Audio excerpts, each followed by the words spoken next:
Hey there, tech enthusiasts. Welcome back to our channel, where we break down the latest tips and tricks to make your digital life easier. Today, we're diving into something super handy: how to add your HSBC card to Apple Wallet in 2025. Whether you're looking to streamline your payments with Apple Pay or just want seamless contactless transactions, this step-by-step guide will have you set up in no time. Let's jump right in. First things first, make sure your iPhone is running the latest iOS version for 2025. Head to Settings, General, Software Update to check and install any updates.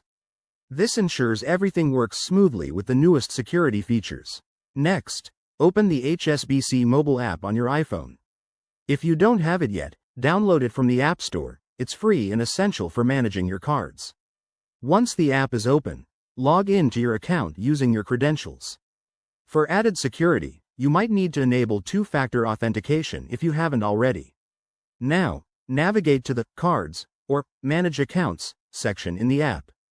Look for an option that says Add to Apple Wallet or something similar. HSBC has made this process intuitive. Select your HSBC card from the list, and the app will prompt you to verify your card details. This could involve entering a CVV or confirming via a text message. After verification, tap Add to Wallet. Your iPhone will then integrate the card into Apple Wallet automatically. You'll see a confirmation message, and voila! Your HSBC card is ready to use. If you run into any issues, like an error message, double-check your card's eligibility or contact HSBC support through the app. Remember, this feature might vary slightly based on your region, so keep that in mind. There you have it, folks. Adding your HSBC card to Apple Wallet in 2025 is quick and secure, making your everyday payments a breeze. If you found this helpful, give it a thumbs up and subscribe for more tech tutorials.